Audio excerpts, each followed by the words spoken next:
La Razón Plus presenta. Estamos a 17 días de que el mandato de los actuales vocales del Tribunal Supremo Electoral terminen y a 18 de que también terminen la gestión de los vocales de los tribunales electorales departamentales. Ayer la Cámara de Diputados arrancó el debate de un proyecto de ley que fue aprobado a la madrugada de hoy. En este momento la Cámara Alta debe justamente tratar este proyecto que fue aprobado por la Cámara Baja para sancionarlo y remitirlo al órgano ejecutivo para su promulgación.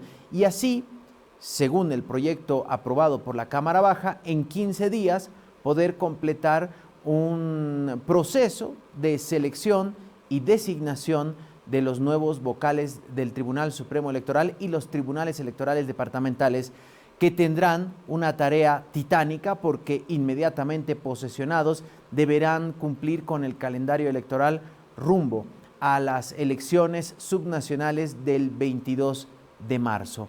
Y mientras todo eso pasa en el legislativo, en el judicial continúa el fuego cruzado. Esta vez entre una autoridad del departamento del Beni, del Tribunal Departamental de Justicia, y el presidente del Tribunal Supremo de Justicia. Acusaciones, denuncias que rondan y van ocupando los titulares, pero también algunos procesos judiciales en medio de esta reconfiguración del órgano judicial. Recordemos que en los pasados días fueron cesados de sus funciones los autoprorrogados, aquellos 5 ex magistrados que decidieron todo, si había o no elecciones, quién era o no el dirigente del MAS, quién era o no el dirigente del Tigre, quién podía o no postular y qué podía hacer o no el entonces presidente de la Cámara de Senadores. En medio de esas batallas todavía quedan algunos resabios de esa desinstitucionalización.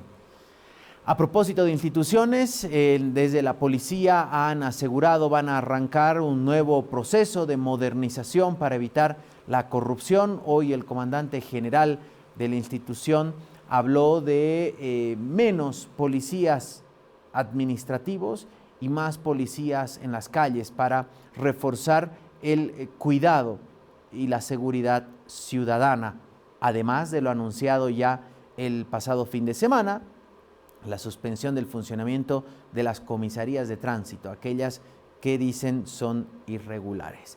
Veremos si se cumple, veremos hasta cuándo dura y veremos si se aprueba o no en lo que va del programa ya o se sanciona en todo caso la ley para la selección y designación de vocales de los tribunales electorales departamentales y del Tribunal Supremo Electoral. Pero también hoy haremos un análisis de las cifras que va lanzando el gobierno.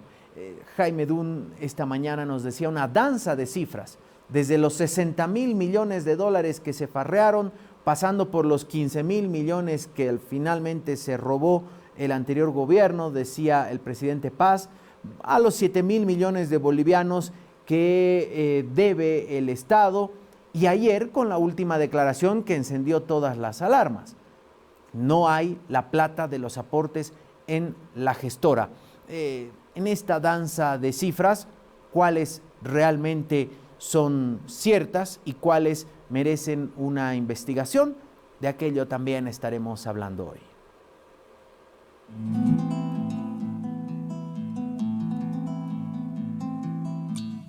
Para decidir si sigo poniendo esta sangre en tierra, este corazón que bate su parche, sol y tinieblas, para continuar caminando al sol por estos desiertos, para recalcar que estoy viva en medio de tantos muertos, para decidir, para continuar, para recalcar y considerar.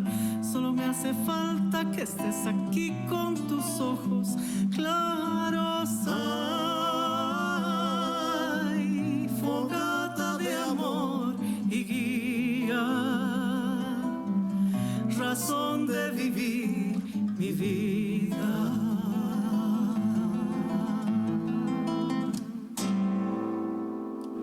Martes 2 de diciembre, bienvenidas y bienvenidos a una nueva entrega de Piedra, Papel y Tinta. Estamos en directo en nuestras diferentes plataformas y redes sociales, en Facebook, YouTube y Twitch, toda la programación de La Razón Plus y en nuestra página web www.larazon.bo. Hablábamos de estas acusaciones en el órgano judicial entre una autoridad del Tribunal Departamental de Justicia, Charles Mejía, del Beni, contra el presidente del Tribunal Supremo de Justicia, Romer Saucedo. De hecho, le puso una demanda y vamos a escuchar la respuesta del presidente del Tribunal Supremo de Justicia, Romer Saucedo, que nos acompaña esta mañana y le agradecemos mucho. Presidente, ¿cómo está? Buenos días, Diego Montaño lo saluda. ¿Cómo está, Diego? Muy buenos días, un gusto poder conversar con ustedes. Nosotros los agradecidos, presidente. Coméntenos qué pasó con Charles Mejía del Tribunal Departamental de Justicia del Beni. ¿Por qué lo denunció? Bueno, nosotros hemos manifestado que esta lucha no iba a ser fácil.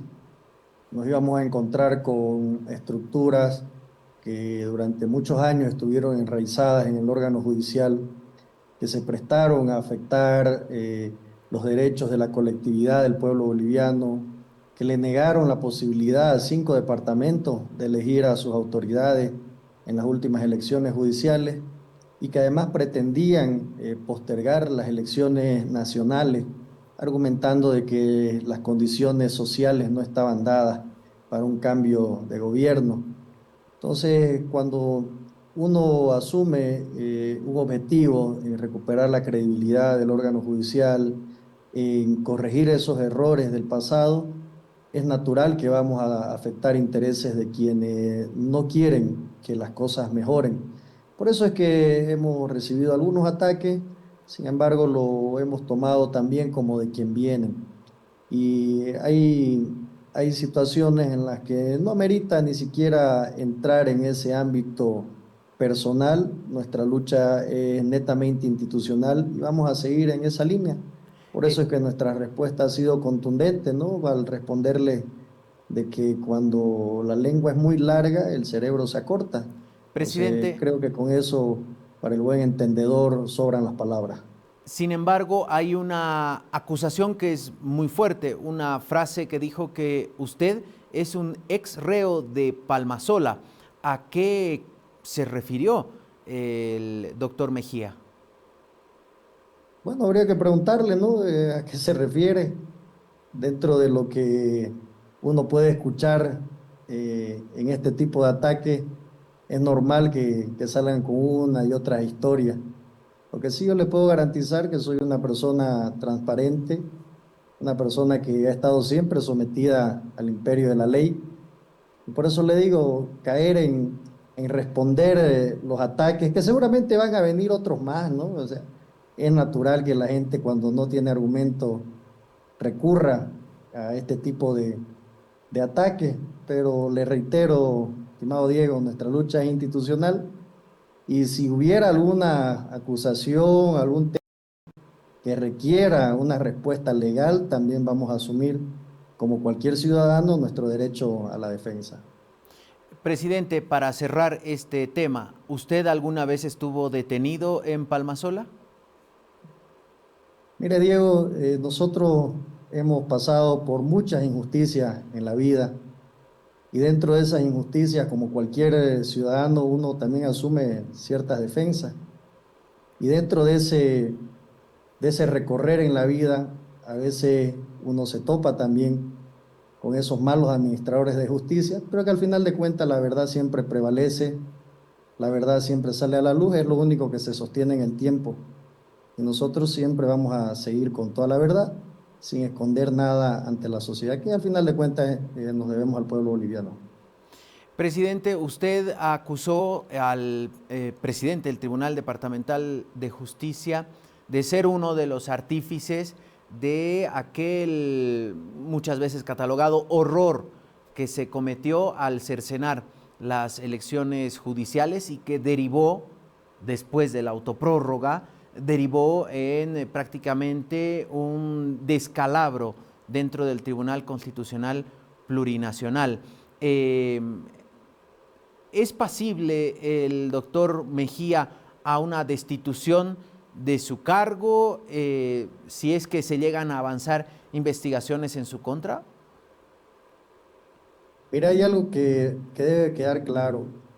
Cuando hay recursos del Estado que fueron erogados para que se cumpla el calendario electoral y a medio caminar deciden cortar ese calendario y decir que ya no van elecciones en 5 departamentos, alguien tiene que responder por esos gastos que son de todos los bolivianos. El Estado administra los recursos de los bolivianos y alguien afectó ese interés colectivo. Alguien generó daño económico al Estado. Y ese daño económico lo tienen que responder los responsables, aquellos que se atrevieron a jugar con la democracia boliviana. Por eso es que nosotros los hemos bautizado como aquellos carniceros de la democracia, porque lo que hicieron fue eso, desmembrar la elección en 5 departamentos. Y con seguridad nosotros vamos a activar también mecanismos legales. Vamos a tener la información, cuánto en millones fue lo que se afectó, de qué manera, quiénes participaron. Ya tenemos identificado algunos actores que fueron los principales. Entre medio este señor Charles Mejía fue el que dictó la resolución en la cual paralizó las elecciones judiciales, que después fue confirmada por el expresidente del Tribunal Constitucional, Gonzalo Hurtado. Por eso es que se resisten todavía algunos esbirros que quedan de esa vieja estructura que se acostumbró a hacerle daño a las familias bolivianas. Hubieron precandidatos, postulantes, que tuvieron que renunciar a sus trabajos, que perdieron su fuente laboral, que dejaron a sus familias, a sus hijos sin un ingreso para sustentar su hogar. ¿Y quién va a hacerse responsable de todo ese daño que le ocasionaron al país? Con seguridad van a tener que asumir también su responsabilidad para con esos hechos que hicieron en contra de las familias bolivianas. Presidente, usted inició una denuncia antes del cese de los autoprorrogados, una denuncia contra los autoprorrogados por usurpación de funciones. ¿Se tiene, por ejemplo, avanzado algo en este camino hacia identificar a los responsables de lo que usted entiende como un daño económico al Estado al haber, cuando ya estaban las papeletas impresas, haber cercenado la votación y ocasionar y generar que se deba probablemente ir a otro proceso electoral con todos los gastos que eso implica? Así es, no solamente la impresión de papeletas, recuerden ustedes que se gastó en difusión de méritos de los candidatos. Habían candidatos con los cuales ya estaban circulando en medios de comunicación a nivel nacional sus propuestas a través del presupuesto que estaba desembolsando el órgano electoral y decidieron tumbar toda la elección, decidieron recortar y afectar los recursos que eran de todos los bolivianos. No solamente la denuncia que interpusimos en su momento, que fue remitida a la Asamblea Legislativa, habrá que esperar a que esta nueva Asamblea retome sus funciones en cuanto al juicio de responsabilidades, pero además donde tengamos conocimiento y podamos nosotros interponer las acciones legales, con seguridad que lo vamos a hacer. Como le digo, no hemos venido nosotros a socapar, ni hemos venido tampoco a ser cómplices de esas cosas que se hicieron mal. Vamos a recuperar la institucionalidad y si hay que identificar responsables de todo el daño que le hicieron, también no nos va a temblar el pulso. No estamos en una persecución, eso que quede bien claro, pero sí, quienes le hicieron daño tendrán que responder por sus acciones. Presidente, ¿usted entiende que esta reacción y estas declaraciones del presidente departamental de justicia del Beni, Charles Mejía, se deben a que se está adelantando a algo que podría ocurrir? Claro, él sabe, cada uno sabe en su conciencia de las cosas malas que ha hecho, cada uno es responsable por sus actos y él sabe el daño que le hizo al país, él sabe de qué manera cercenó las elecciones judiciales, él sabe el plan macabro que tenían para desestabilizar y suspender las elecciones nacionales. Ellos tenían una tesis de que el presidente Rodrigo Paz no iba a llegar a los 6 meses de gestión porque supuestamente el país se iba a convulsionar y que para evitar una convulsión social había que suspender las elecciones nacionales hasta que existan las garantías sociales dadas. Entonces, quienes se atrevieron a jugar con la democracia, quienes se atrevieron a pasar por encima de la constitución política del Estado, saben los delitos en los que han incurrido, saben los errores y el daño que han hecho al pueblo boliviano. Entonces es normal que quieran reaccionar con algún tipo de ataques. Por eso es que le digo, seguramente van a venir otros ataques más. Nosotros estamos preparados para resistir cualquier embate porque estamos con la verdad y le reitero, lo único que se sostiene en el tiempo es la verdad. Presidente, esto que nos acaba de comentar es nuevo. Este cálculo que usted menciona se hacía que el presidente Paz no iba a llegar a los 6 meses de gestión, por lo tanto, se estaba pensando o articulando alguna estrategia para que no haya elecciones nacionales. No solamente se estaba pensando, se estaban ya tomando acciones. Recuerden ustedes y revisen los archivos, cuántas acciones constitucionales se metieron en el Beni, cuántas se metieron en Santa Cruz, intentando paralizar el calendario electoral.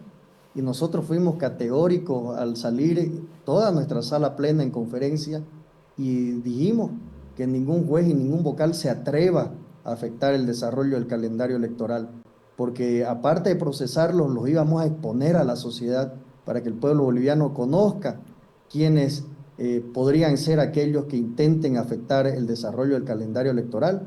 Y gracias a eso tuvimos jueces y vocales que se comprometieron con el lado de la democracia y no se prestaron al juego que tenían planificado los autoprorrogados del Tribunal Constitucional Plurinacional, que además lo mencionaban en sus reuniones, que lo mencionaban de manera esporádica, haciendo ese cálculo de inestabilidad social en el que podía incurrir el país y que tenían ya sus esbirros listos en algunas regiones para repetir lo mismo que habían hecho en las elecciones judiciales.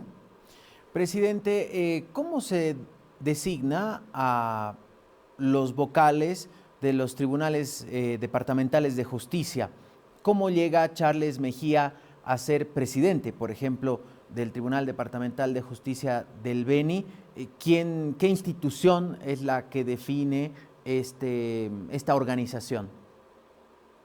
Bueno, todo vocal pasa por una etapa de convocatoria pública en el cual postulan, dan un examen de competencia, luego de la evaluación de mérito, la evaluación curricular, y posteriormente son designados aquellos que aprueban por una sala conjunta entre el Tribunal Constitucional Plurinacional y el Tribunal Supremo de Justicia. Don Charles Mejía fue designado vocal constitucional en una sala conjunta de los anteriores magistrados, es decir, de la anterior gestión. Y la sala plena de cada tribunal departamental es quien elige a su presidente. Entonces él viene de la gestión, viene del padrinazgo de Gonzalo Hurtado, el magistrado que era por el departamento del Beni del Tribunal Constitucional Plurinacional. ¿Hasta cuándo es la gestión del doctor Mejía y los otros vocales? Yo desconozco exactamente qué tiempo más le queda, tendríamos que revisar cuándo fue designado y qué tiempo más en su periodo le quedaría para culminar su gestión. La gestión de un vocal son 4 años, pero reitero, no tengo el dato exacto de cuándo fue designado vocal. En el caso de que se demuestre, por ejemplo, me voy a traspolar a otro caso que involucró a un presidente del Tribunal Departamental de Justicia de La Paz, que fue involucrado en el denominado caso Consorcio, en el que además estaba un ex ministro de Justicia, que dicho sea de paso, nunca fue a la cárcel porque siempre estuvo enfermo. Estamos hablando de César Siles, por el caso Consorcio, y fue destituido. Algo así puede llegar a ocurrir, salvando las diferencias, por supuesto, pero si llegase a comprobar que existió una intención y había una hoja de ruta para tumbar las elecciones presidenciales, nos imaginamos que eso es un delito y ahí podría correr la misma suerte el doctor Mejía. Eh, Perdón, Saucedo, no Mejías, digo. No, no, digo, si el doctor Mejía Ah, ya. podría correr con la misma suerte que el expresidente del Ah, Tribunal claro. Departamental de Justicia de Bueno, La lo que Paz. pasó con el presidente del Tribunal de la Paz, él renunció, él presentó su renuncia de manera irrevocable. En este caso, aparte de un proceso disciplinario que estaría en manos del Consejo de la Magistratura, en el cual puede darse una sanción disciplinaria por una falta gravísima y proceder a su destitución en la vía disciplinaria. Pero paralelamente a eso, si él tiene un poquito de sangre en la cara, él debería renunciar, debería dar un paso al costado. No podemos seguir teniendo esos administradores de justicia que aparte de haberle hecho daño al país, pretenden empernarse y seguir administrando justicia. El Beni no merece ese tipo de autoridades. Creo que tienen profesionales muy idóneos que pueden asumir la conducción de ese Tribunal Departamental de Justicia. Presidente, ayer la Asamblea Legislativa Plurinacional emitió una resolución. Es casi un recordatorio, ¿no?, a todos los órganos del Estado para decirles solo la Asamblea Legislativa puede preseleccionar a quienes vayan a ocupar los máximos cargos en la justicia boliviana, ya sea Tribunal Supremo de Justicia o el Tribunal Constitucional Plurinacional. Estas son buenas señales ¿cómo recibe esta resolución de la Asamblea, presidente? Indudablemente es parte de la recuperación de la institucionalidad que hay en el país. Creo que la Asamblea Legislativa va a jugar un rol muy importante para lo que se viene y nos están dando señales de credibilidad, de querer hacer las cosas bien. Nosotros respetamos la independencia de los órganos del Estado y evidentemente la preselección de candidatos al órgano judicial y al Tribunal Constitucional pasa necesariamente por una facultad privativa de la Asamblea Legislativa. Pero además de ello, algo que es muy importante y que en esto debemos también ser enfáticos, no se puede permitir que unos departamentos pretendan arrebatarle la representación a otros departamentos. Necesariamente debemos ir a elecciones y aquellos departamentos que no eligieron a sus autoridades que tengan la posibilidad mediante el voto ciudadano de también elegir a los próximos representantes. Presidente, cambiando de tema, pero obviamente relacionado con la justicia, ¿cómo vienen trabajando después de ese primer encuentro que usted convocó para la tan ansiada reforma judicial? ¿Cuándo se espera un siguiente encuentro? ¿Cuáles son los tópicos, las mesas de trabajo por las que han ido avanzando? Bueno, justamente en base a los ejes temáticos que se desarrollaron, tenemos nosotros las propuestas que hemos recogido en esta primera instancia de cada una de las mesas de trabajo. Internamente estamos ya coordinando con personal de la Asamblea Legislativa, del Ejecutivo, haciéndoles conocer los resultados. Creemos nosotros de que a inicios del 2026 podemos tener ya algunas muestras un poquito más claras en relación a qué cosas podemos ir concretando y en qué fase, a mediano, a corto y a largo plazo. Por el momento ya nos agarra la vacación judicial la próxima semana y será un tiempo donde tendremos que recuperar un poquito de energía, dedicar tiempo a la familia y aprovechar para poder pasar la Navidad y Año Nuevo con nuestros seres queridos. Presidente, queremos agradecerle mucho por este tiempo con nosotros. Seguramente lo estaremos convocando. Ya nos adelantaba que la siguiente semana arranca la vacación judicial. Eso es hasta el primer día hábil del 2026 y a ver si allí tenemos ya novedades de esto que estamos esperando, finalmente la reforma judicial. Gracias, presidente, que tenga buen día. Un gusto, Diego, como siempre, conversar con ustedes. Saludo a la distancia. Un saludo hasta la capital del estado, sede del Poder Judicial. Allí el presidente del Tribunal Supremo de Justicia, Romer Saucedo, estaba hablando con nosotros a propósito de lo que graficaba y resumía en esta frase, carniceros de la democracia.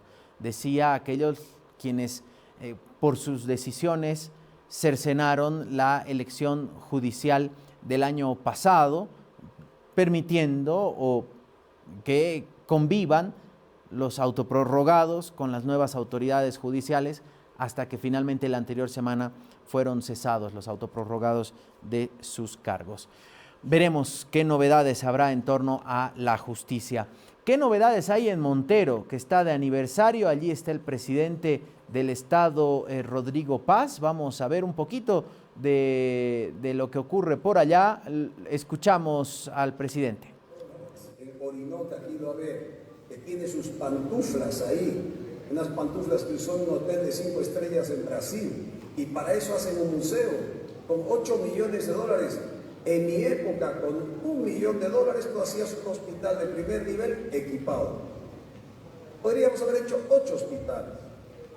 O hubiéramos aumentado estos 42 millones para darle mayor cantidad de cobertura de electricidad a Santa Cruz.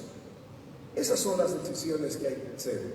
O vamos a apostar por la producción, o aquellos que quieran retornar van a sopesar, hacer museos y otro tipo de obras que no producen, que hicieron millonarios a muchos, pero no generaron un modelo de desarrollo para Bolivia. Hoy día estamos aquí para construir un modelo de desarrollo que sea viable para la patria.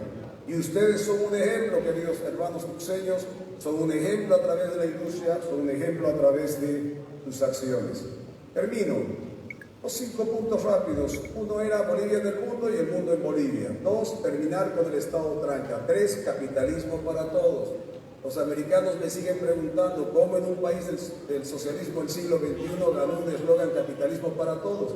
Porque en Bolivia se aprecia el capital. Todo el mundo que tiene su capital. Bueno, ahí está el presidente del Estado, lo vemos al gobernador de Santa Cruz, el aniversario del municipio de Montero, reiterando esta anécdota de las pantuflas, ¿no? y el museo en Orinoca.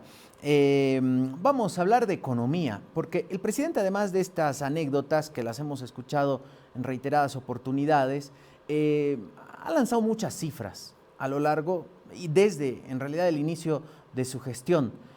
Recordemos que el 8 de noviembre, cuando daba su primer discurso como presidente del Estado, hablaba de $60,000 millones que literal o textual decía, se farrearon. Rápidamente salieron las respuestas y les dijeron, mira, cuando tú eras alcalde, parte de esos $60,000 millones se transfirieron a Tarija y son obras, son carreteras, decían, son hospitales, es el satélite, son prestaciones que se han ido dando, son bonos. Después esa cifra mutó a $15,000 millones que se robaron, dijo. Sobre eso Jaime Dun esta mañana nos decía, bueno, si alguien se robó $15,000 millones, algo que puso en duda por la cantidad de dinero que es, decía, deberían salir y decir, bueno, tal persona, tal nombre, tal apellido, se robaron esta plata porque es un delito y es plata del Estado. Ahí Jaime Dun hizo una diferenciación y dijo, una cosa es una mala inversión y otra cosa es que alguien se llevó la plata. Los $60,000 millones que se farrearon, que decía el presidente Paz, pueden ser malas inversiones. Y ahí puso el ejemplo de ILB. Dijo, son $1,000 millones mal invertidos, pero que no significa que alguien agarró y se los llevó. Y en esta danza de cifras que titulaba Jaime Dun, vamos a seguir hablando de esta danza de cifras, a ver si entendemos qué pasa. Entre eso, lo de la gestora, que ayer decía, me imagino que subió la venta de los sartán y las tomadas de presión y el mate de coca, porque, o la sultana también para bajar la presión, porque vaya que fue preocupante o no. Alberto Bonadona, economista, está con nosotros acá. Alberto, ¿le subió la presión ayer, digamos, al escucharlo al presidente Paz cuando hablaba de la gestora? Buenos días, Diego. Creo que la forma que tú lo has puesto es correcta, ¿no? Porque yo creo que a todo el mundo, tanto trabajadores que están aportando y particularmente a los jubilados, pues les dio un soponcio, hubiera dicho mi abuelita. Sí. Ayer hemos recibido varias llamadas y decían, es verdad, entonces ya no voy a tener mi jubilación. Y claro, justo a 1 de diciembre, cuando además viene el aguinaldo, que diga eso el presidente, encendió las alertas. Mira, daría la impresión que gracias a los 20 y tantos días que ya está el gobierno, lograron juntar el dinero para pagar las pensiones de noviembre y el aguinaldo que en general se ha estado pagando pues el 1 de diciembre, ¿no? Claro. O sea, bueno, qué buena gestión. Qué eficiente, diríamos. Qué eficiente, ¿no?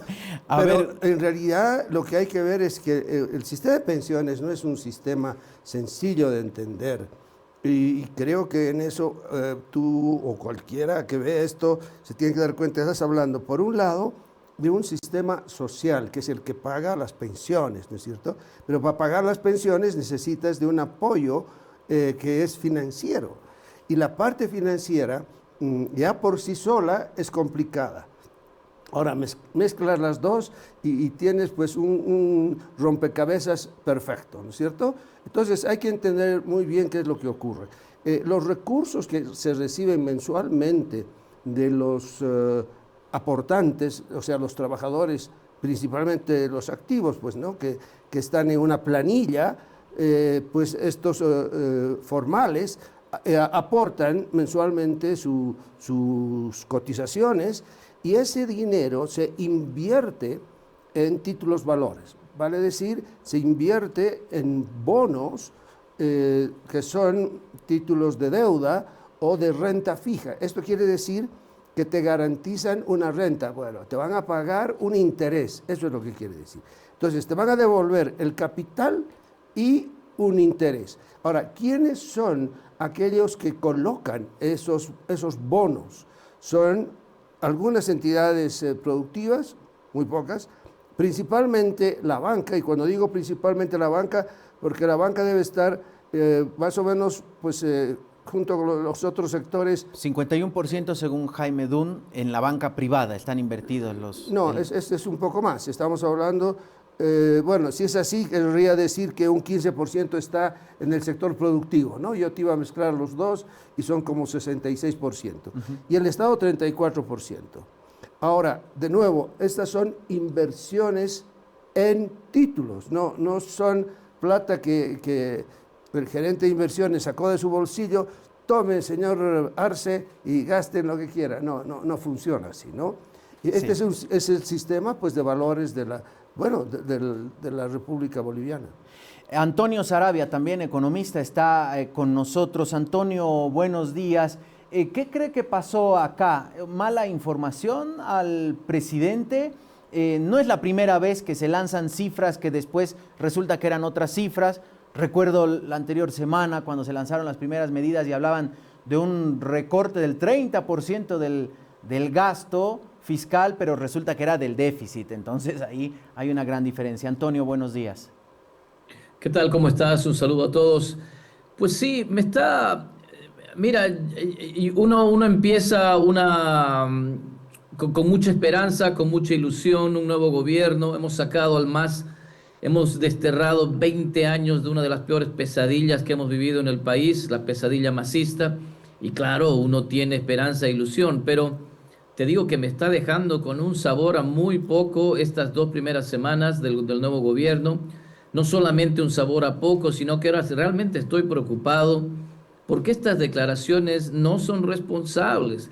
Las declaraciones del presidente tienen que ser mucho más cautas, ¿no es cierto? Cuando dice no hay fondos, no tienes fondos, si estuviste aportando, se acabó, se lo robaron, es pues una irresponsabilidad muy grande y tiene que tener mucho cuidado. Alberto Bonadona, que conoce muy bien el sector, lo acaba de describir bien. Incluso si uno se referiría, digamos, a ese 30% que está comprometido en bonos del Tesoro, y uno dice, bueno, el Tesoro ya no tiene plata, que es muy probable, el Tesoro no tiene un peso, incluso así, no es que ese 30% se va a perder, porque cuando lleguen los plazos de vencimiento, el gobierno tendrá que pagar eso, a no ser que Bolivia entre en default, que sería, yo creo, impensable, ¿no? Entonces, hay que tener mucho más responsabilidad en hacer esas declaraciones. La plata no ha sido robada, la de la gestora. Uno puede argumentar que ha sido mal administrada, que tenemos una ley que no te permite hacer inversiones en el extranjero, etcétera. Pero de ahí a decir que se robaron todo y no existe nada ahí, pues hay una gran diferencia, ¿no? Lo mismo con los 15.000 millones de dólares que dijeron que hay un robo de aquí. Eso es una monstruosidad también. Es más alto que la deuda externa entera de Bolivia, ¿no? Que llega más o menos a 13.000 o 14.000 millones de dólares.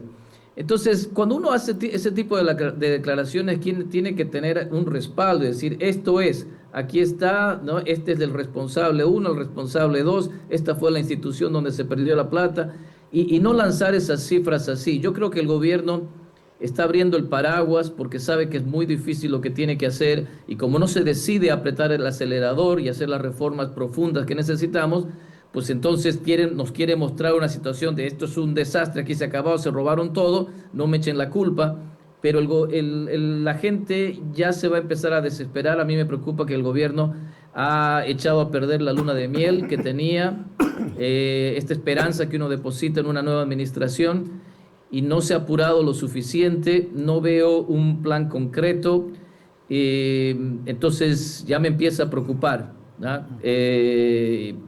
Si no hace las cosas rápidamente en este mes, a mí me preocupa mucho lo que vaya a pasar, porque la gente se va a desesperar y es cada vez más difícil aplicar un gradualismo. Gracias. Antonio decía, la deuda de Bolivia está entre los 13.000 y 14.000 millones de dólares. Sin embargo, la externa. La externa. Sí, ¿Y sí. la interna cuánto es? Porque eso quiero preguntar, porque el presidente habla de una deuda de 40.000 millones de dólares. Entonces resta 40.000, le restas 13.000. Es esa la cifra, pero es que ya con la danza de cifras ya empiezo a desconfiar. Sí, claro. ¿Realmente Bolivia debe 40.000 millones de dólares? Sí, claro. Deuda externa son 13.700, ponle. Ponle 14.000. Entonces, el resto de 40.000 son 26.000 millones. Eso es la deuda interna. En esa deuda interna está la deuda al Banco Central, de las empresas públicas, del Tesoro General, y la deuda de todos los bonos que ha emitido y que ha comprado la gestora, y antes las AFPs. Y eso también está como parte de la deuda interna. Antonio, usted que también sigue las cifras, ¿está correcta esa danza de cifras? Así hemos titulado el programa de hoy. Danza de cifras de los 40.000 millones de dólares, ¿es la deuda interna y externa que tiene Bolivia actualmente? Sí, eso es más o menos. Por eso siempre veníamos advirtiendo que la deuda pública, ¿no es cierto?, es equivalente esencialmente al PIB boliviano. O sea, que el ratio deuda pública-PIB está alrededor del 100%. Es decir, es un país tremendamente endeudado, ¿no? Cuando hacíamos estas afirmaciones, el MAS salía a retrucar y decía, no, pues la deuda externa solamente son 13.000 y eso es un ratio mucho menor al 50%, que es el ratio que ven los organismos internacionales. Así que tenemos capacidad de deuda, decía el MAS, ¿no es cierto? Pero claro, es porque ellos no tomaban en cuenta la deuda interna. Es como que si solamente la deuda con los extranjeros es la que vale y a los internos, a los bolivianos no le vamos a pagar, ¿no? Hay que tomar la deuda pública total, y esa deuda pública total está alrededor del 100% del PIB. Antonio hablaba, y aquí quisiera invertir el orden y arrancamos por Antonio. Decía, me da pena, me preocupa que el gobierno esté gastando su luna de miel y no esté dando las medidas. ¿Cuáles deberían ser o deberían haber sido esas medidas que muchos esperábamos la anterior semana y que al final eran eliminar el impuesto a las grandes fortunas, el impuesto a las transacciones financieras, al juego y las promociones comerciales? Pero no se habló del IT, no se habló del IUE, no se habló del IVA, no se habló de las subvenciones. ¿Cuáles deberían ser las medidas inmediatas que ya debería tomar el gobierno, Antonio? Pues déjame partir diciendo que te doy toda la razón. Los anuncios que hemos visto hasta el minuto han sido solo eso, anuncios. Esencialmente no ha pasado nada. En estas 2 semanas no ha pasado nada. Lo único que tenemos son expectativas. expectativas positivas. Hay un nuevo gobierno, la gente deposita su confianza, incluso los proveedores de diésel y gasolina le fían al gobierno, ¿no? Porque esos cisternas que llegaron el día de la posesión son fiados. Entonces hay una suerte de esperanza y confianza de que las cosas van a ir bien, pero no ha pasado nada, ¿no es cierto? Lo más importante que podía haber pasado fue lo que dijo el ministro de Economía, que resultó ser un error, ¿no? Él dijo, vamos a reducir el 30% del gasto público, y yo salté de mi asiento porque dije, albricias, ¿no es cierto? 30% del gasto público significa que eliminaríamos completamente el déficit fiscal e incluso pasaríamos a tener superávit. Pero claro, unos minutos después, el ministro aclaró, no es el 30% del gasto, es el 30% del déficit, lo cual son 4 puntos porcentuales del PIB, en realidad no es mucho. Entonces, no ha pasado nada. Los anuncios que deberían haberse hecho desde el primer día de gobierno son: se elimina la subvención a los combustibles. Se elimina porque no tenemos plata, porque no podemos seguir viviendo en una fantasía, en una burbuja con precios que no responden a la realidad, que no reflejan la real escasez de los bienes. Eliminamos la subvención a los hidrocarburos. Punto, se acabó. Número 2, eliminamos todas las empresas públicas. ¿Ah?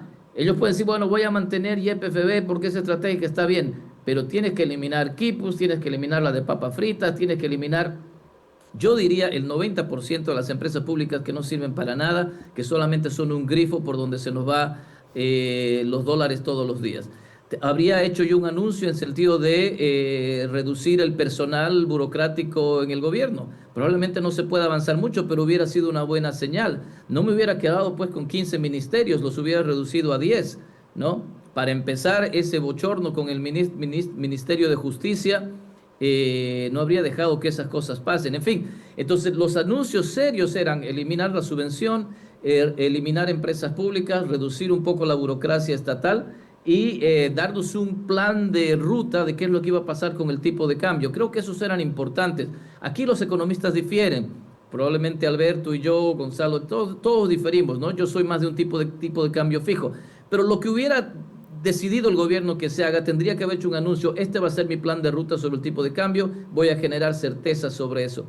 Pero no, nada de eso se hizo. Entonces, mira, José Gabriel Espinosa es un buen amigo mío y además yo reconozco su capacidad y su experiencia. Yo sé que debe ser muy difícil lo que está haciendo, lo mismo Mauricio Medinaceli. Hay gente buena en el gobierno, pero mi crítica constructiva es: necesitan apretar el acelerador porque se les está yendo la luna de miel. Alberto, ¿coincide con esta mirada de Antonio respecto a los tiempos, las medidas? Para muchos fue un anuncio de anuncios, porque no fue más lo de la anterior semana. Claro, sí, en gran parte sí coincido. En lo que no coincido es que si nosotros nos lanzamos de forma ya con un shock respecto al levantamiento de las subvenciones a los combustibles, lo que vamos a hacer es generar una gran inflación, o sea, habría una presión inflacionaria muy fuerte. Y pienso que eso se tiene que dar en el momento que el Estado boliviano disponga de una cantidad suficiente de dólares como para vender cuando sea necesario esa cantidad de dólares. Y recién tal vez establecer la banda, ¿no es cierto?, esta franja de precio más alto, precio más bajo, nueva, que establezca pues un tipo de cambio oficial, que puede ser un tipo de cambio flexible. Yo voy más por ese tipo de cambio flexible. Y luego sí, ha habido muchos anuncios, y en los anuncios, algo que creo que no le ha caído muy bien a mucha gente, es que el primer anuncio es: voy a eliminar el impuesto a las fortunas, ¿no?, a las grandes fortunas. Y bueno, podría haber hecho eso, ¿sí? Pero el otro anuncio también podría haber sido: voy a eliminar o bajar, reducir considerablemente el impuesto al valor agregado. O el perdonazo tributario, que dijo que ya tenía el decreto listo. Sí, bueno, que sí, eso ya es un poco mayor problema, porque puede ocurrirle lo que le ocurrió al mariscal Antonio José de Sucre. Al poco tiempo él levantó el impuesto indigenal, o sea, el impuesto por cabeza que pagaban los indígenas por ser indígenas. Eso era lo que ocurría al inicio de la República de Bolivia. lo levantó, pero al cabo de muy poco tiempo se dio cuenta que era algo así como el 80 y tantos, 90% del presupuesto. O sea, el IVA actual más o menos, la recaudación del IVA actual. Sí, entonces se iba a cortar la cabeza. Bueno, pero tendría que estudiarse. ¿Por qué? Porque eso sí iría en favor de la gente, ¿no? En cambio, el otro impuesto es un impuesto, qué sé yo, como decía alguna periodista, dice, bueno, eso huele más como una maquinación que está detrás de Doria Medina. Bueno, y eso no solamente es a esta comunicadora, sino me imagino que en general a todas las personas. Ahora, las medidas de shock en este momento, yo considero que tienen que ser cuando haya el colchón necesario para hacerlas. El colchón de dólares. Un paréntesis en el tema económico. El Pleno de la Cámara Alta sancionó por más de 2/3 el proyecto de ley de régimen excepcional y transitorio para la selección, elección y designación de vocales del Tribunal Supremo Electoral. La norma será remitida al Ejecutivo para fines constitucionales, así que listo, humo blanco con aquello. Corre la banderita a cuadros para en 15 días designar y elegir a los nuevos vocales. Cierro ahí el paréntesis. Algo más que me gustaría apuntar, sí. Y que en eso sí ahora coincido con Antonio, y es que no tienen un plan. Eso creo que es lo más grave. O sea, nos han hablado de que ya lo tenían todo pensado, y resulta que llegado el momento, pues nada, se nota un alto grado de improvisación. Puede ser que lo tengan pensado, pero por lo menos al público no ha salido eso, sino ha salido lo que tú señalas, una gran danza de cifras que al final nos está generando incertidumbre, y la verdad que no es lo más positivo por parte del gobierno.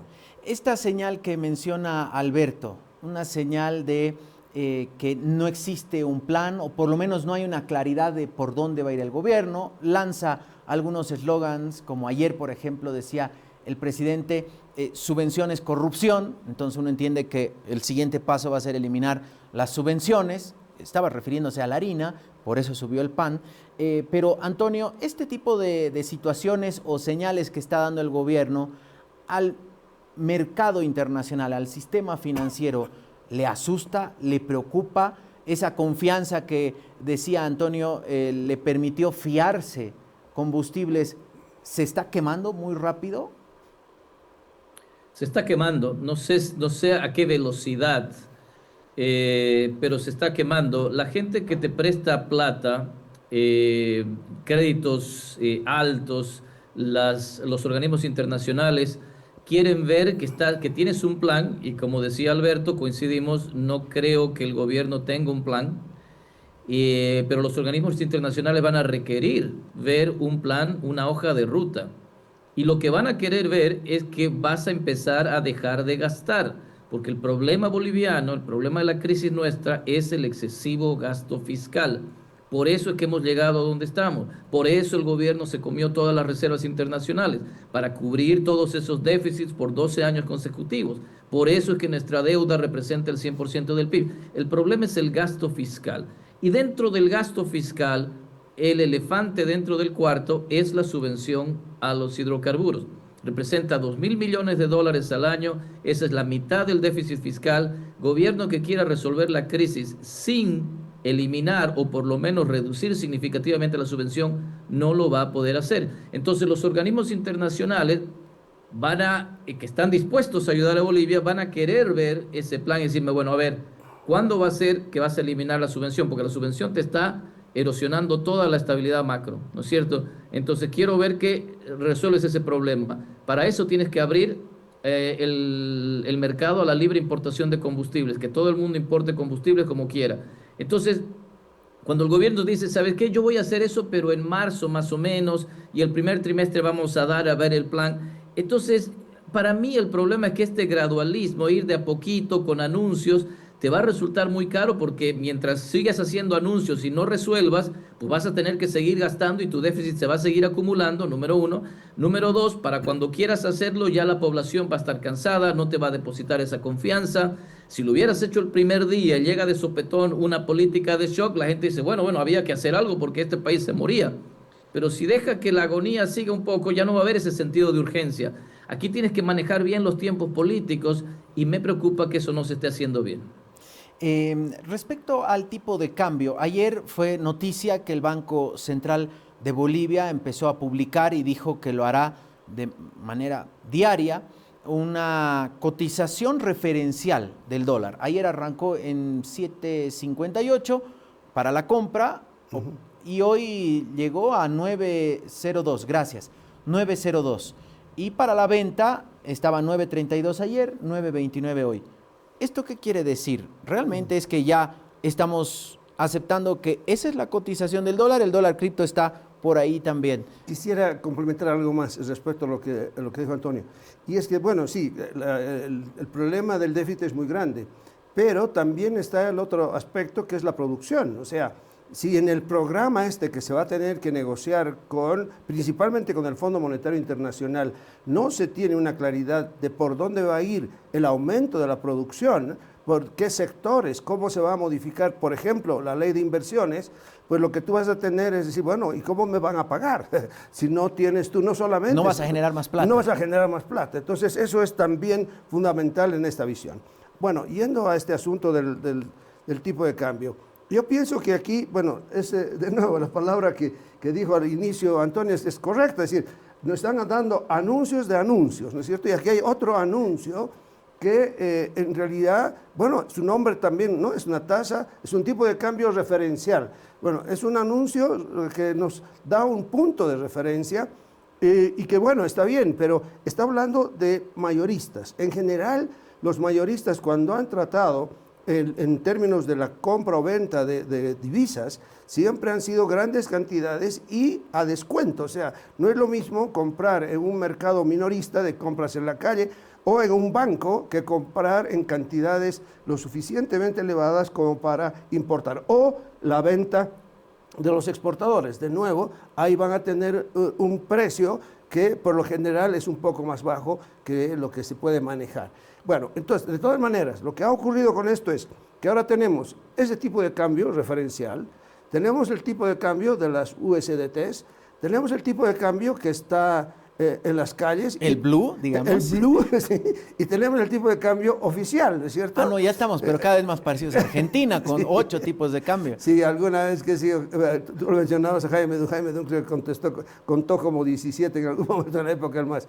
Bueno, pues ya tenemos 4, lo cual no es nada bueno. Ahora, yo creo que la idea, a poner este tipo de cambio referencial, la idea es de que en algún momento vayan convergiendo los tipos de cambio, porque te da una idea de que, bueno, parece ser que el gobierno con sus anuncios nos quiere llevar a eso. Ahora, yo insisto que no nos va a llevar muy fácil a esos puntos, porque en el momento, y ahí que sea el tema, digamos que mañana dicen, levantamos todas las subvenciones a los hidrocarburos, ¿qué va a ocurrir con los precios? Se van a disparar, ¿qué va a hacer la gente? Va a demandar dólares, ¿qué van a hacer las instituciones? Demandar dólares. Bueno, ¿y qué respondemos? Y ahí, pues, es necesario, para mí es vital tener un colchón, y eso creo que debería ser el aspecto fundamental, primordial, que el gobierno se dedique a hacer ahora para lanzar las medidas de shock que sí son necesarias. Antonio, estos 500 millones de dólares que dijeron que esta semana se iban a desembolsar por parte de la CAF, ¿son suficientes para este colchón al que hace referencia Alberto y empezar ya a transitar a una normalización o estandarización del tipo de cambio? Pues va a ayudar definitivamente, es decir, si el Banco Central tiene reservas internacionales, pues puede intervenir en el mercado vendiendo esos dólares y tratando de ajustar el precio. A mí no me gusta eso, no me gusta cuando los bancos centrales tratan de intervenir y determinar el precio. Por eso me gusta el tipo de cambio fijo, porque es fijo y el Banco Central no puede meterse a hacer política monetaria. Entonces sacas de la ecuación al Banco Central, ¿no es cierto? Pero, mira, no va a alcanzar, son 310 millones de dólares porque solamente es una parte de lo comprometido, de los 3.100 millones de dólares que comprometió la CAF. No va a alcanzar, se necesita mucho más plata. Una de las cosas que a mí me preocupa muchísimo es reforzar la confianza en el sistema financiero, y para eso necesitas unos 2.000 millones de dólares porque la gente no puede sacar sus dólares del banco, ¿no es cierto? Hay un corralito y tenemos que darle a la gente la posibilidad de sacar otra vez su plata. Para eso necesitas unos 2.000 millones de dólares. Para pagar la deuda externa necesitas unos 1.500 millones de dólares, es el servicio de deuda externa. Entonces estamos hablando de montos mucho más elevados que necesitamos. Por eso en las campañas los partidos políticos decían, tenemos que hacer un acuerdo por 10.000 millones, por 12.000 millones, etcétera. Y no veo que eso esté generándose de la forma acelerada que necesitamos. Hay otra vez anuncios de anuncios, pero no se ve muy claro que esa plata fresca vaya a llegar muy pronto. Así que lo que tenemos que hacer por ahora, si no existe esa plata, es ordenar la casa. Eso significa reducir el gasto. Yo sé que a Alberto le da un poco de miedo levantar la subvención y que los precios suban. Yo no llamaría eso inflación, yo simplemente llamaría un sinceramiento de los precios. La inflación es un fenómeno monetario que se da cuando el Banco Central imprime. Que los precios suban porque el precio de la gasolina sube es simplemente reflejar el verdadero valor de la gasolina. Y lo mismo con la harina. A mí me molesta mucho que el presidente Paz diga, ok, no vamos a subvencionar, pero voy a mandar otro decreto para generar un precio justo. Deje de controlar precios, señor. Deje de controlar precios. Cuando usted controla precios, lo único que genera es escasez, corrupción, mercados negros. Deje de controlar precios, libere los precios al mercado, levante la subvención. Nos va a doler, pero es lo que hay, es lo que necesitamos hacer.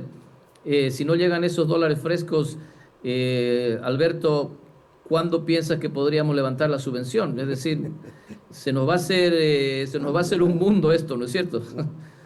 Bueno, sí, es verdad, pero de todas maneras, a ver, yo creo que en cualquier paquete que venga, porque ahora va a ser como los paquetazos de los años 70, pues lo que va a necesitarse también son recursos de compensación a los sectores vulnerables, porque si no, no solamente tú vas a tener que la subida de precios, sino también vas a tener el descontento popular. Entonces, creo yo que es necesario lograr esos recursos y yo lo que haría es pues una negociación directa con el Fondo Monetario Internacional que tiene que ser muy clara porque ahora se está en una emergencia y el fondo tiene recursos para ese tipo de situaciones que son emergentes, de emergencia.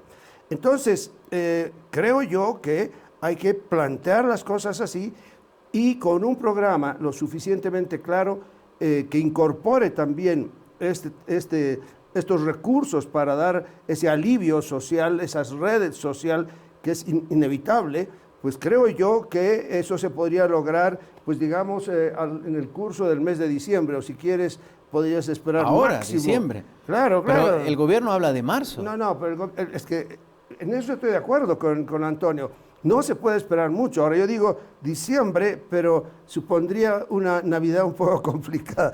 Entonces aquí, bueno, que la hagan el 26 de diciembre, que nos arruinen el año nuevo. Como no, Evo Morales cuando quiso levantar la subvención de gasolina, fue un 26 creo, sí, algo o así, 27 de diciembre. Sí, pero sin embargo ahí date cuenta que uno que la hizo un poco a lo bestia, ¿no es cierto? Y la gente no estaba preparada para eso. En este momento, esto del pan, por ejemplo, el pan ya cuesta 80 centavos Sí, en La Paz. totalmente. Entonces, y ahí ya no debería haber subvención. O sea, si está hablando el gobierno de subvención, está trasnochado, porque ya se acabó la subvención con 80 centavos y ese es el precio, digamos, de mercado. Ya está. Y la gente va a comprar 80 centavos porque nadie puede pasar sin marraqueta, ¿no es cierto? Totalmente. Entonces, Comerá menos, que está pasando, obviamente. Exactamente. Partirá la cauca para los 2 hijos, ya no será de a una, de a media Sí, cauca. sí, o la media marraqueta. O la media marraqueta. Entonces, pero esa situación ya se ha dado. Pero en cambio, la otra subvención, estamos hablando de una gran cantidad de recursos y yo estoy convencido que no puede ser de a poco, porque si queremos subir la gasolina, digamos, a 6 bolivianos primero, después a 8, después a 10, no, eso va a ser imposible y la gente después se va a resistir. Entonces hay que subirla al precio que en su momento tenga digamos, la correlación ya con el precio de combustible importado. Bueno, eso es lo que pienso. Antonio, ya estamos en la recta final del programa, estamos a días de que el gobierno de Rodrigo Paz cumpla su primer mes. ¿Cuáles los avances o retrocesos que ha podido identificar en el aspecto económico del gobierno de Rodrigo Paz? Pues mira, y te agradezco mucho por la entrevista.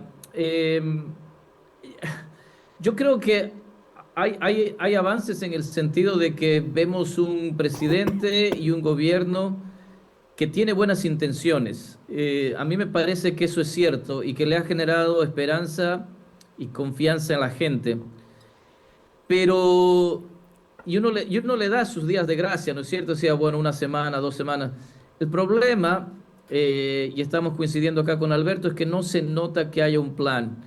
Y a mí me preocupa muchísimo que esto sea un gobierno que no pasa de darnos simplemente expectativas. Si no se hacen estos cambios profundos en este mes, en estos días, si nos dicen que tenemos que esperar hasta marzo y seguimos viviendo de créditos y seguimos viviendo de déficit, esto va a terminar muy mal y puede ser que hayamos desperdiciado una gran oportunidad de salir de esa pesadilla de los 20 años masistas, una gran oportunidad para reencauzar el país. A mí me da la impresión de que el gobierno tiene mucho miedo y es cierto, da miedo hacer estas reformas profundas, pero tiene que darse cuenta que la gente está consciente de que el país vive situación dramática y que en estas 2 semanas de luna de miel que le está dando al gobierno, la gente está dispuesta a apretarse el cinturón. Y hay que aprovechar ese envión, hay que aprovechar ese impulso. Si esperamos hasta marzo puede ser muy tarde, así que estoy muy preocupado. Aquí voy a coincidir vamos a darle este mes más, hasta el 26 de diciembre y ver qué pasa. Te agradezco mucho. No, Antonio, los agradecidos somos nosotros. ¿Alguna medida que considere haya sido efectiva en estos primeros días del gobierno o todavía no ha encontrado? Es que no ha pasado nada. O sea, eliminar estos 3 impuestos o 4 impuestos realmente son marginales, representan menos del 1% de la recaudación. Sí, es que no hemos hecho nada. Además tienen que pasar todavía por el legislativo, o sea que correcto, en realidad correcto. No hay nada, es un anuncio. El anuncio. Es un anuncio. Otro anuncio. Entonces no. Bueno, yo lo que rescato son las designaciones. Yo creo que hay gente buena que se ha escogido en el gobierno, pero me parece que están, como diría Goni, atados, ¿no? Porque el proceso político los está desacelerando. Así que bueno, vamos a ver qué pasa. Bueno, ahí en lo político, la interna con el vicepresidente es un tema. Ayer justo hablábamos con 3 analistas políticos. Todavía no se vaya Antonio, por favor. Vamos a hacerle la misma pregunta a Alberto, ya después los despedimos. ¿Cuáles los avances o retrocesos que ha podido identificar Alberto en este casi mes del primer mes del gobierno de Yo Paz? creo que, y plenamente coincidimos ahora con Antonio, y es que ha generado una gran confianza. La gente ha ido a las elecciones, y esto ya lo veíamos antes, si tú recuerdas, Diego, decir, hay esperanza en las nuevas elecciones. Daba la impresión de que al día siguiente que se iba a votar, particularmente en la segunda vuelta, pues todo se iba a solucionar, ¿no? Y no está ocurriendo eso. Y la gente se cansa de esperar. Entonces, yo pienso que al menos lo que tendría que haber son anuncios de por dónde va a ir la economía. Por decirte, vamos a modificar la ley de inversiones. La ley de inversiones en este momento es peor que la cubana. O sea, con eso ya te digo todo. Y la cubana es muy buena para determinadas inversiones extranjeras. Y la boliviana no es para ningún tipo de inversión extranjera. Bueno, la vamos a cambiar en este sentido.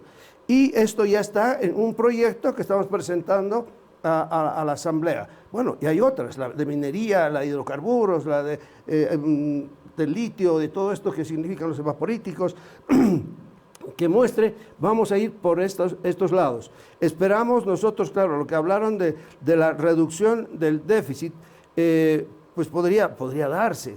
Yo la verdad que tengo muchas dudas de eso porque a mí me parece muy sencillo decir reducir el déficit, pero el asunto está que en el momento que lo quieras reducir, lo que tú tienes es un aparato estatal, que es una gran maquinaria, que tú no puedes decir, bueno, en este momento yo paro la maquinaria y dejo de pagar. Bueno, podrás hacer tal vez eso con algunas empresas, que son en realidad marginales, pero no puedes cortar pues, el ingreso a todo ese aparato que ha sido generado además esperando las prebendas que se tenía y la forma en que ha evolucionado el gobierno anterior. Entonces, para pagar esa situación de un motor que está al rojo vivo, pues creo yo que va a requerir todavía incluso algún crédito del Banco Central. Y luego, pues tendrá que hacer los pasos con mucha calma y esperemos que esta situación de calma pues sea muy bien aprovechada para decirnos estas son las pautas muy claras en las cuales estamos caminando. Y la verdad, esperar hasta marzo es un plazo demasiado largo. Antonio, ahora sí, ¿ya se fue Antonio? Bien. Alberto, muchas gracias por acompañarnos, Diego, esta mañana. Siempre es un placer conversar con usted. Bueno, muchas gracias, Diego. Y esperemos, pues, que lo mejor para este año que ya termina y que podamos, en realidad, sí empezar con las esperanzas que teníamos plasmadas, colocadas en el gobierno, pues empiecen a dar un fruto muy positivo para toda la población. Esperemos que así sea, ¿no? Por el bien de todos y todas. Gracias. Alberto Bonadona, Antonio Saravia, ambos economistas estuvieron con nosotros esta mañana para hacer un balance de este casi primer mes del gobierno de Rodrigo Paz. Nos vamos con las más importantes, ¿sí? Vamos a una actualización informativa con la salvedad de que la Cámara de Senadores ya sancionó el proyecto que esta madrugada aprobó Senado. Ya hay ley para elegir y seleccionar a los nuevos vocales del Tribunal Supremo Electoral. Con esto nos vamos, que tengan un buen resto de jornada. Hasta mañana. Estas son las más importantes de La Razón. El Pleno de Diputados aprobó la madrugada de este martes la ley transitoria para la selección y designación de vocales del Tribunal Supremo Electoral. La norma fue enviada al Senado para su tratamiento. Tras brindar sus declaraciones por el caso de harina subvencionada, el dirigente panificador Rubén Ríos y su hijo Ricky enfrentarán una audiencia cautelar que definirá si siguen su proceso en libertad o desde la cárcel. El dólar digital en el mercado paralelo bajó este martes y se cotiza por debajo de los 10 bolivianos. Según Dólar Blue Bolivia, el USDC se ubicó en 9.83 para la compra y 9.90 para la venta, su nivel más bajo del año. Operativos del Ministerio Público y la Policía en oficinas de YPFB en La Paz, Oruro, Cochabamba y Santa Cruz derivaron en la aprehensión de al menos 10 funcionarios. En Sencata, 8 trabajadores fueron arrestados por presunto desvío de combustible. Oriente Petrolero convocó a una asamblea extraordinaria para el viernes 5 de diciembre en el Cine René Moreno. Entre los puntos a tratar están aceptar o rechazar la renuncia del presidente del directorio, designar una comisión de administración y aprobar la convocatoria a elecciones anticipadas.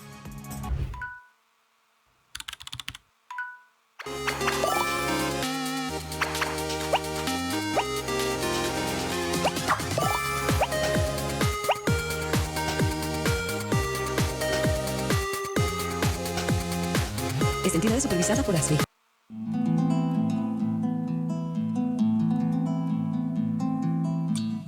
Para decidir si sigo poniendo esta sangre en tierra, este corazón que bate su parche, sol y tinieblas, para continuar caminando al sol por estos desiertos, para recalcar que estoy viva en medio de tantos muertos, para decidir, para continuar, para recalcar y considerar. Solo me hace falta que estés aquí con tus ojos claros.